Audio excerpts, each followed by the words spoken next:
All right, we have Johnny Campbell joining us right now. This man has had quite a couple of weeks stretch. He's a fighter from New England, took a short notice fight in Brazil on short notice to fight for the interim Bantamweight title against Ari Farias at Taura MMA 10. The fight begins. Farias has his back, and then the referee stops it. Why does he stop it? Because this man, Johnny Campbell's ear was almost attached, there it is, from his head. It was just a gnarly scene, so I wanted to have Johnny on and talk all about it, and I appreciate it very much. Johnny, my friend, thank you for doing this. How are you, sir? Mike, fantastic. Thank you for having me. It's a pleasure to be on. I love being on, so like we said, I wish it was under somewhat different circumstances, but as with anything in life, everything is perfect exactly the way that it's going, and it's all about the perspective of the observer, and that's what I'm doing with this. It's like, it couldn't have gone better, if that doesn't sound like, almost psychopathic, but it's like it went fucking perfectly. So I mean, it's awesome. Actually, it's pretty hilarious. Well, first things first, before we kind of go chronologically through this whole thing, how are you feeling? Like, how is the year right now? I mean, it feels pretty awesome. It feels a little bit swollen. That's like the only thing. So I think once the swelling goes completely down, it's almost going to look better than before. So both my cauliflower ears were pretty bad, but this one was somewhat grotesque looking. Just it didn't even look like cauliflower ear. It looked like it was almost like mutilated. So, I mean, I think it's going to actually look better, So, it feels pretty solid. I know that I can't do any contact, so I just can't wait to start, sparring and rolling again. It's like the main thing is that that sparring and rolling, even if I wasn't fighting, it's just like I play video games, I teach people how to do martial arts, and then I do martial arts. Those are like the three things that I do, and I'm like, whatever it is, 36 hours in, I'm already going bonkers because I can't wrestle with people. So that's like probably the worst part right now. Has it like affected? Can you hear out of it? Like, is it affected in that way at all?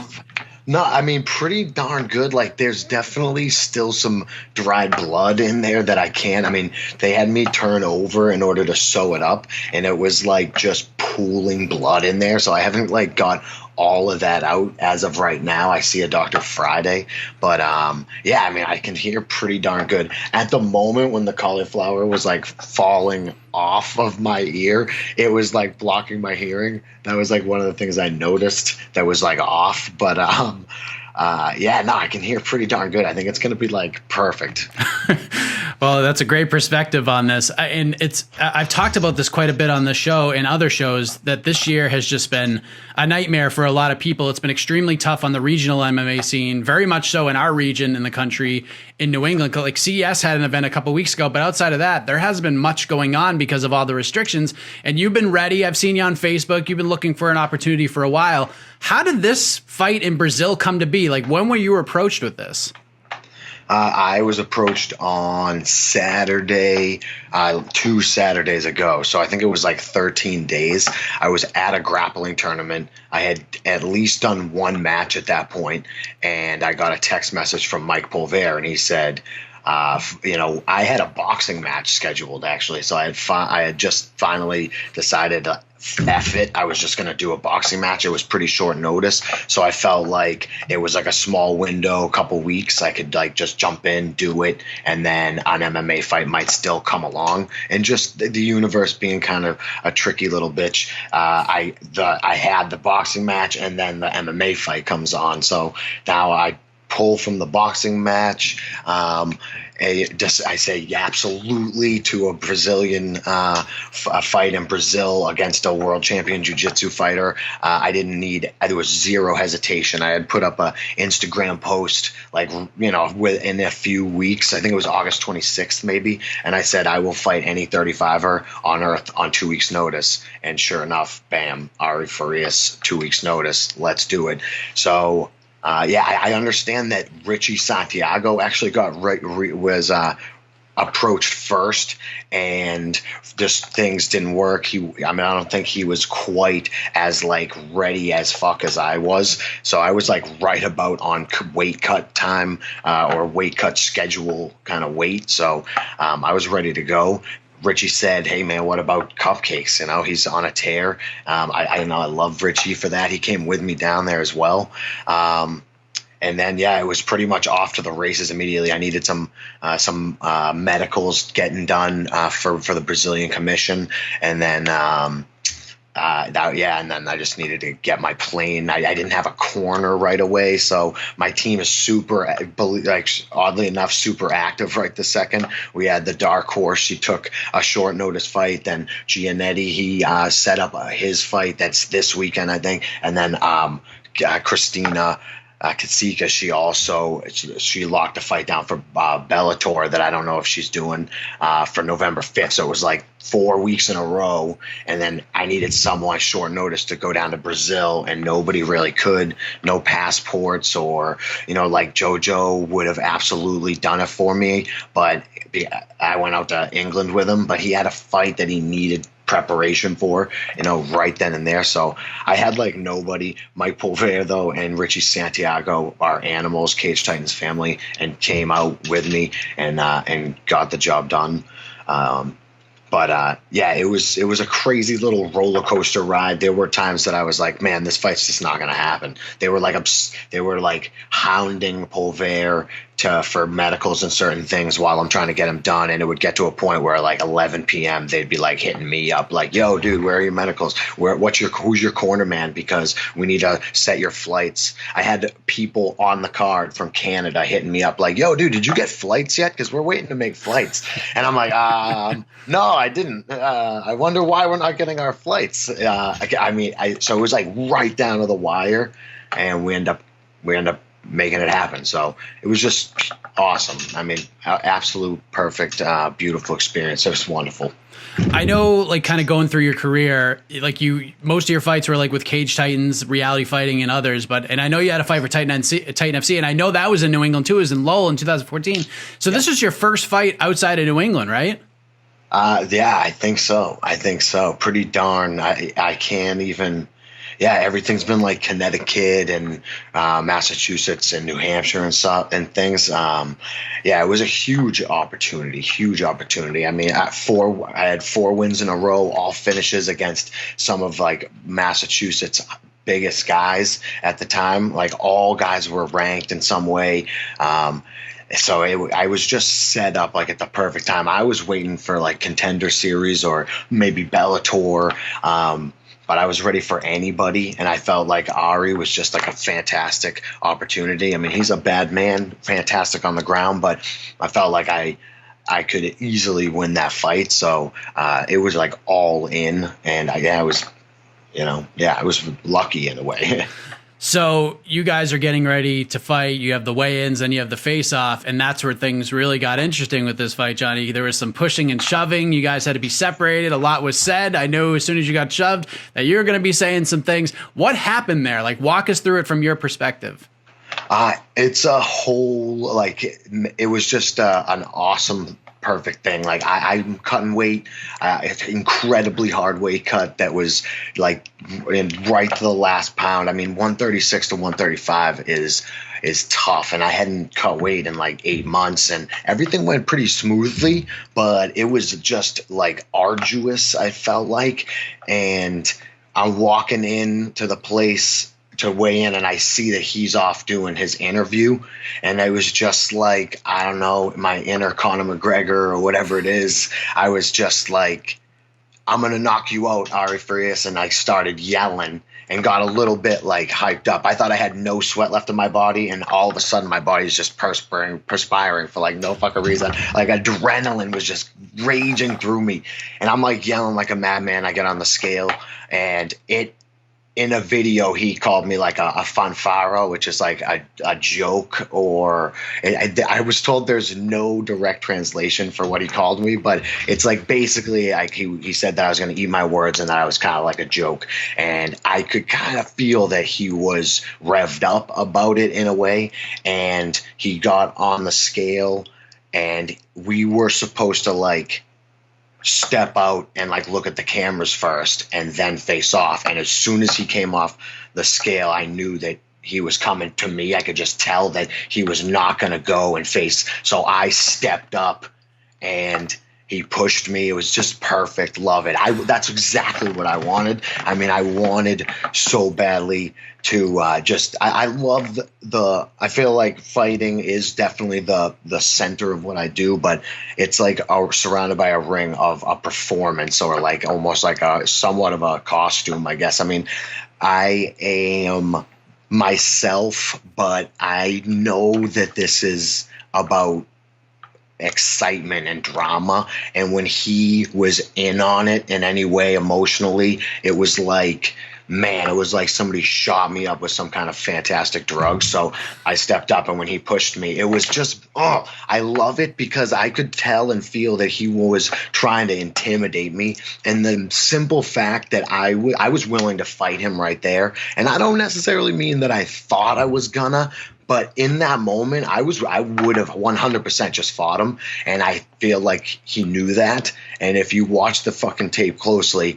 when I come back at him, he kind of like takes the first step back, no doubt, 100%. He kind of steps back like, oh shit, he's very real right now. And then we kind of bark at each other. I had decided or said previously that I felt like he was going to most likely just sniff my crotch for most of the match, like Jorge Masvidal style. Like, he just definitely was going to be trying to take me down. So I wasn't trying to be disrespectful. I love the Brazilian people, but I simply said that he was going to sniff my crotch, and then I was going to put him to sleep, because my intention was to knock him out.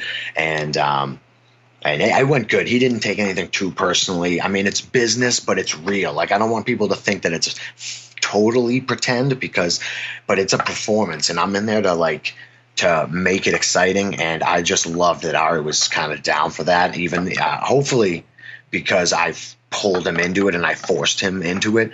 But he might have been having fun too, but it felt fucking real. I liked it a lot. Yeah, it's a little bit of gamesmanship too. You want to see if you can push his buttons a little bit. Exactly. I felt like I was. I mean, we got in that cage. I shit you not, that man would not look me in the eye for more than a split second. His eyes were all over the place. He looked incredibly nervous in the cage, and I was like a lion looking at a piece of beef. I just wanted to just get on that man, and it just did not go the way that it was supposed to go. So, but I think it's just building anticipation.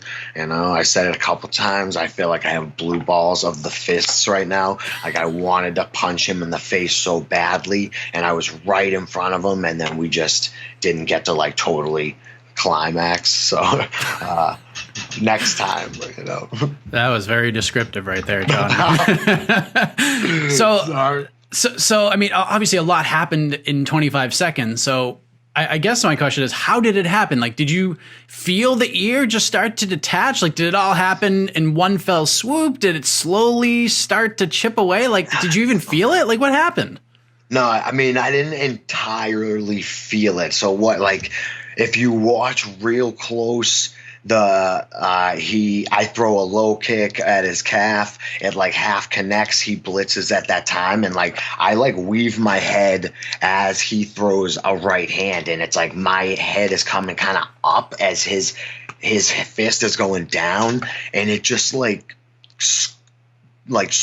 pulled my ear off basically, and I felt like a very sharp hit. It was like, wow, why did that just hurt so bad? Like, I kind of saw the punch coming, and it was like, all right, we're going to get hit. And if you watch in the video, he hits me with like a couple of shots that are like kind of grazing, and then I like stumble backwards and kind of lose my balance because my body was like, holy fuck.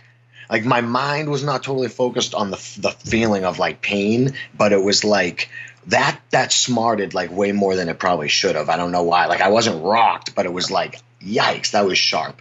And I kind of fall back and like end up bouncing off the cage, and I shot in on him. He kind of rotated to my back. He throws like a elbow directly to the back of my head, and I say, and there's a picture of me like yelling.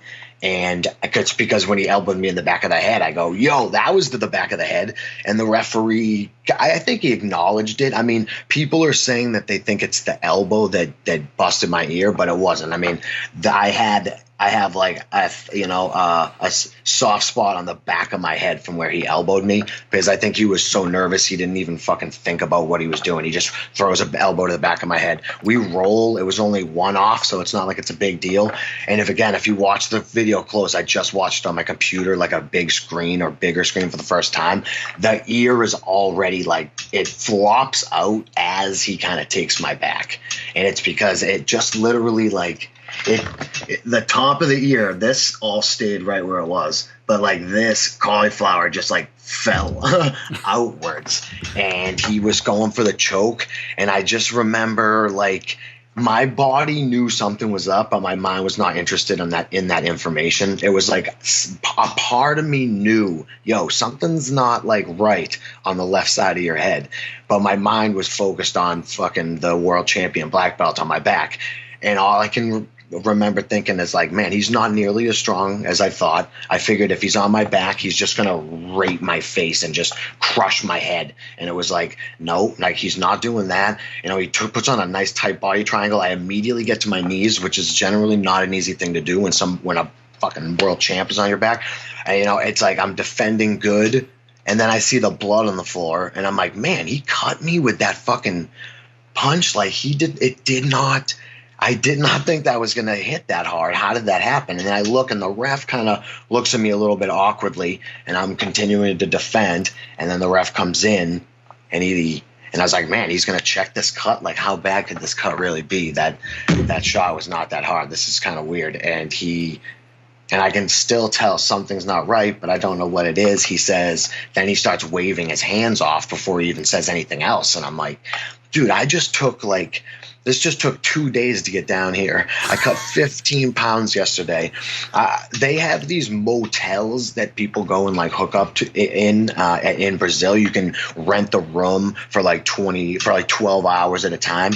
It's like the only place you can find a sauna in Brazil or Rio. So we go to this seedy motel with a hot tub and a sauna and a rubber bed, and we cut weight for fucking whatever it is, like 12 hours, like damn near 15 pounds. I was a little lighter than I normally am when I started dehydrating, but it felt like I was dehydrated already from the trip, like from flying for like 24 hours. So it's like I didn't quite cut as much as I have in the past. It still felt like it was one of those like 15-pound fucking weight cuts. So it was tough, so tough. And now it's been like 40 seconds, and he is stopping the fight. And I'm like, what is going on? And he says, no, your ear, it exploded. And I'm like, huh? My ear? And then it kind of comes in. It was like, oh, that's what that feeling is on the side of your head. Like your fucking ear, is it hanging off right now? And in the video, you can see I like reach up and kind of like cup it real quick. And yeah, it was like hanging off my fucking head. It did not really hurt all that bad necessarily, but it was just like, shit, I guess we can't continue, like, you know. And then Ari came over. He was fucking cool as fuck. You know, we bowed or whatever, and whatnot. It was good. It was good times. They immediately got me out of there. I'm like, wait, I don't even get to see him get the belt on. They're like, nah, get the fuck out of here. Like, we have to sew that shit up. Thankfully, it was just like 20 stitches. So 20 stitches, and I laughed a lot. It was kind of funny. So, I mean, just a wacky experience. Yeah, I mean, it's definitely a story you'll have forever. And, you know, I mean, when you're getting written up by like all these major websites and stuff, you're like, yeah, I got a Contender Series fight. Like you're you know, Johnny Campbell is a flash KO highlight reel for Bellator. But now you're the guy with the ear right now. Like, it's crazy. Exactly. You know, heading into UFC 254, you know, you were like one of the top stories of the day on Saturday. Like, well, I mean, it's not the best thing, but still, like, your name was out there. Are you okay with that? Definitely. So it's kind of like that perspective I got. It is 100% a good thing. I've said it a couple times, an analogy. I feel like I'm in a pinball machine, and I was like kind of bouncing around, and I landed in one of those like holes where you get like the bonus, and I'm just fucking, it's like, it feels for a second like I'm stuck, but I'm just like gathering so many points right now. I got so many Brazilian fans who are reaching out. They fucking just, they like gritty fighters, I think, and to like see somebody who, you know, like you're watching the video and you're like, oh yeah, shit, dude's on his back. Oh wait, they're stopping it. Why are they stopping it? And they're like, holy shit, his ear is fucking hanging off. It's like, how long did he fight with his ear hanging off?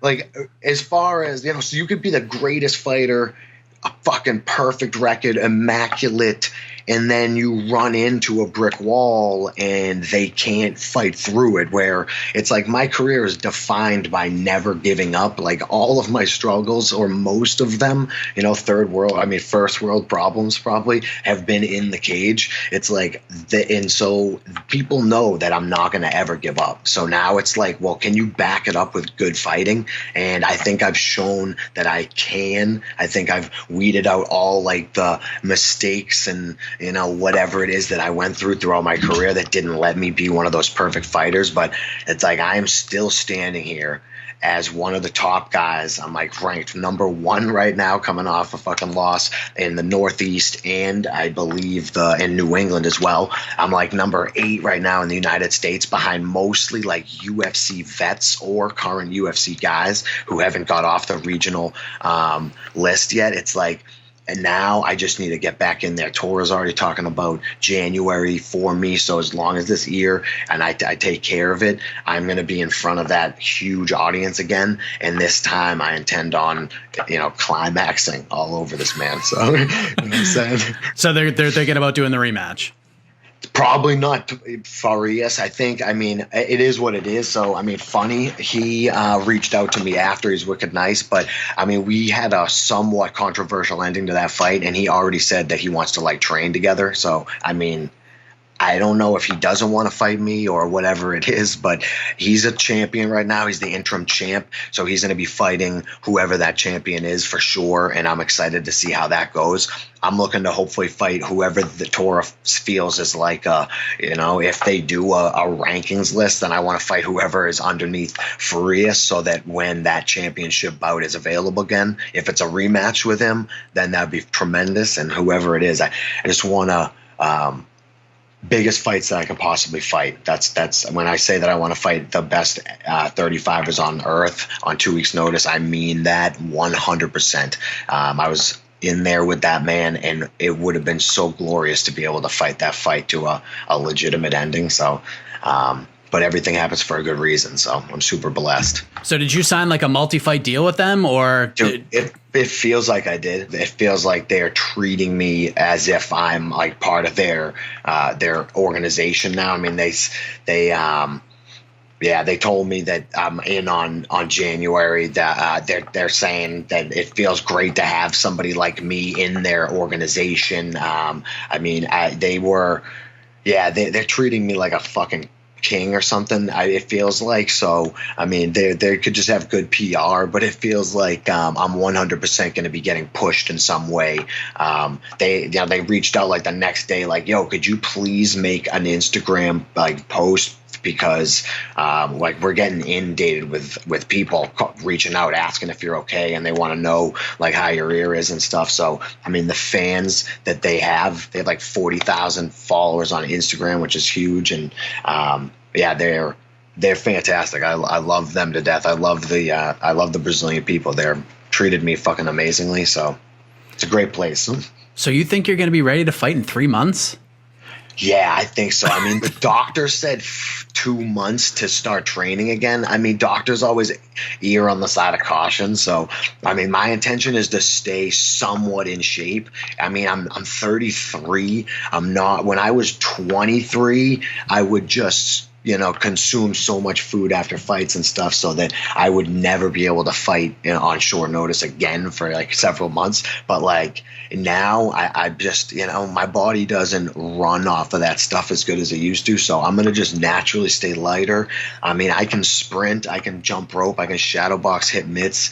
I mean, I feel like I've fucking done so many rounds in the gym. It legitimately feels like I'm sparring when I go and I fight in a cage. I was fighting Ari Farias. I mean, you know, it felt like it felt like a sparring match. I don't even really need a lot of hard sparring rounds anymore. So definitely, I think January I'm ready to go.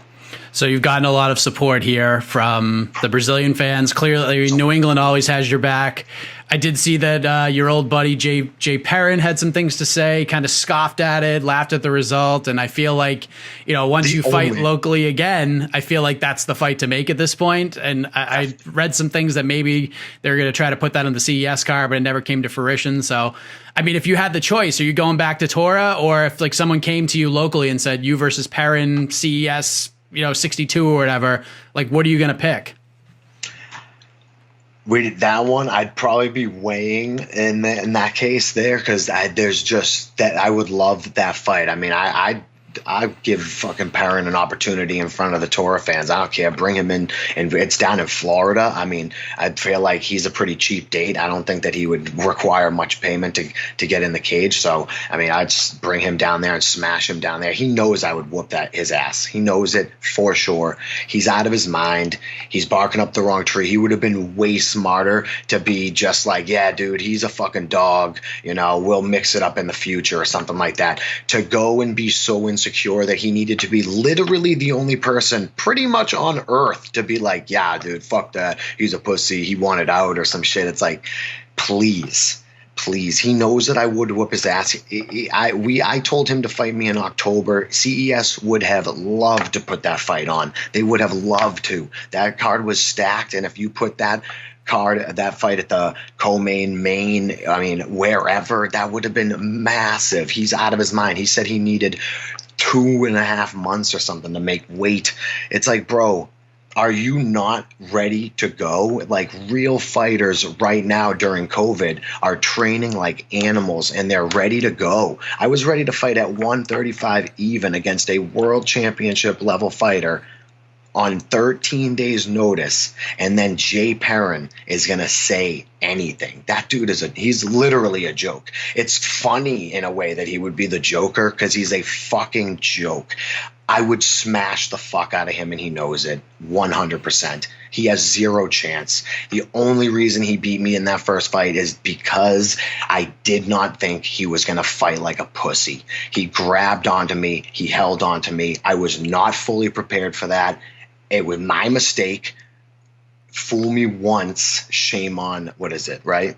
Joe, I don't want to George Bush this shit. Shame on you, shame on you, then me. Yeah, man. Fool me twice, shame on me. I will fuck that man up, and he knows it. I am so far beyond him, but I would 100% smash him if he wanted it. So Tora, CES, I feel like I've always been Wolverine-like, and if I heal this thing up in a couple weeks, they take those stitches out, and I feel good, I will fight in December, potentially, smash the fuck out of him, and then go and fight in Tora in January. That's how. I don't want to be too much, but this is literally how I feel. I feel like I see like Chimaev and what he does, and I feel so comfortable fighting, rip my ear off. I don't really care. I feel like fighting is one of the easiest things that I do. Cutting weight, 1,000 times more difficult than fighting. So I want to just fight as many times as I can. I feel like I could go for another 5 to 7 years easy at like peak performance, and I'm ready to do that. And yes, I would start it off with Jay Perrin. I mean, he's a bitch.